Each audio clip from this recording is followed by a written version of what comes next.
हाजी मस्तान हैदर मिर्जा, जिसने बिना बंदूक हाथ लिए समंदर और शहर दोनों पे राज किया, जिसने मुंबई अंडरवर्ल्ड का सबसे पहला कानून बनाया। कानून पहला यानी कि डॉन भी पहला ही था, जिसका पूरे समंदर पे सिक्का चला करता था।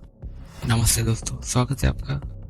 आज की कहानी रोमांचक तो है पर साथ ही रोंगटे खड़े कर देने वाली है, इसलिए वीडियो लास्ट तक जरूर देखें।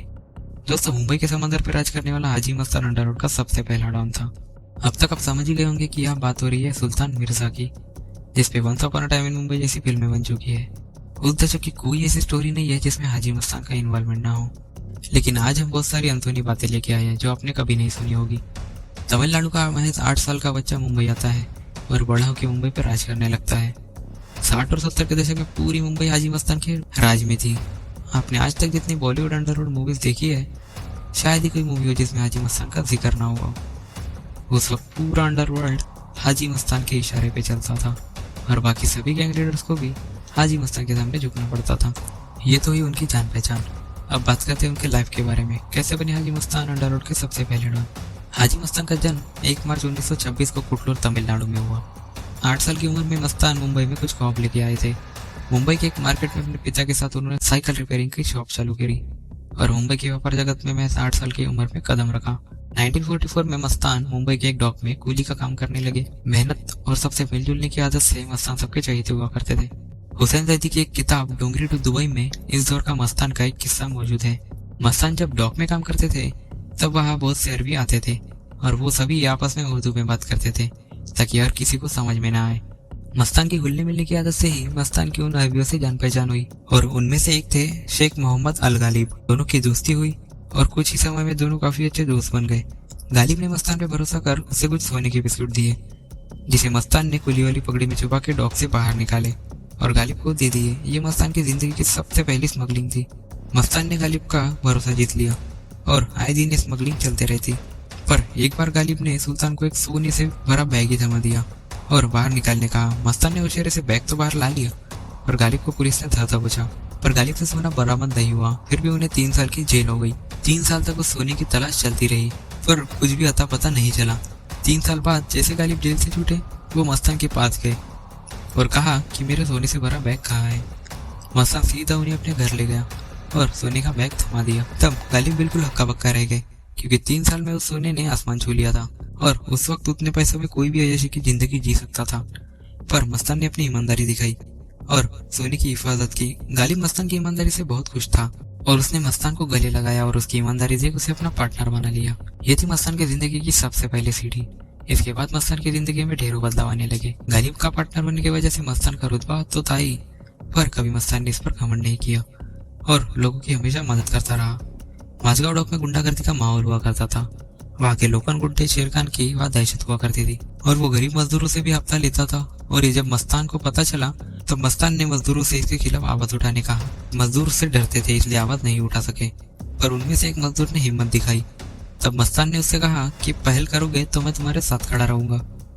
मस्तान ने आगे का कुछ भी ना सोचा और एक इंसान को लेके शेर खान के गुंडों के सामने लकड़ी और लोहे के रॉड लेके उनके खिलाफ खड़े हो गए और दोनों की हिम्मत भी काम आई और उस एक इंसान ने जमकर पिटाई की और 2 लोगों को लड़ते देख बाकी मजदूरों को भी हिम्मत आई कि ये अपने लिए ही लड़ रहे हैं तो हमें भी इनका साथ देना चाहिए। तब सभी मजदूर मस्तान के साथ जुड़ गए और उसे अपना मसीहा बना लिया।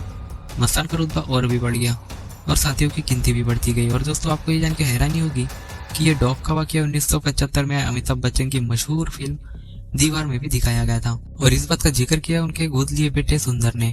और उन्होंने ये भी बताया कि इस किरदार को बखूबी समझने के लिए अमिताभ बच्चन और राइटर सलीम हाजी मस्तान से मिलने आते रहते थे। सुंदर आगे बताते हैं कि उस वक्त के सारे बॉलीवुड स्टार्स और मस्तान की काफी अच्छी दोस्ती थी और मस्तान ने कई फिल्मों में इन्वेस्ट भी किया था और हाजी मस्तान ने एक स्ट्रगलिंग एक्ट्रेस सोना से शादी की थी। मस्तान एक ऐसा डॉन था जिसने कभी हाथ में गन नहीं ली, लेकिन तस्करी में ऐसे लोगों की जरूरत पड़ने लगी थी। तब मस्तान गैंगस्टर वरदराजन के सहारे ऐसे कामों को अंजाम देते थे। वरदराजन की वर्सोवा, वसई और विरार इलाके में बहुत चलती थी, लेकिन वरदराजन और मस्तान की मुलाकात की कहानी भी कुछ कम मजेदार नहीं। वरदराजन भी तमिल था और माटुंगा के इस्लाम में दादागिरी करता था। अवैध शराब का व्यापार, डॉक से चोरी, ऐसे काम करता था। एक बार वर्दा डॉक में चोरी करते पकड़ा गया। मस्तान ने सोचा वर्दा जैसे आदमियों की जरूरत हमेशा पड़ती रहती है। तब दोनों की जान पहचान नहीं हुआ करती थी और वर्दा जेल में था। पुलिस की पिटाई से परेशान गुंडे को एक सूट बूट पहना आदमी मिलने आता है और वर्दा राजन भी कुछ समझ नहीं पाता। तब मस्तान ने उसे तमिल में कहा वड़क्कम थलाइवा, मतलब नमस्ते महाराज। वरदराजन को यह इज्जत अफजाई अच्छी लगी और दोनों में दोस्ती हो गई। 80 के दशक में मस्तान ने अंडरवर्ल्ड से थोड़ी दूरी बना ली, लेकिन हमेशा सुर्खियों में छाए रहते थे।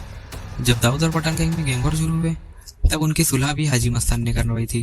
कहा जाता है इनकी सुलह में मस्तान का बहुत बड़ा फायदा था। मस्तान की एक मुंहबोली बहन थी जीनाबाई दरबारी, जो पुलिस की खबरी हुआ करती थी, लेकिन मस्तान जब भी किसी उलझन में होते तब जीनाबाई से ही सलाह मशवरा करते थे।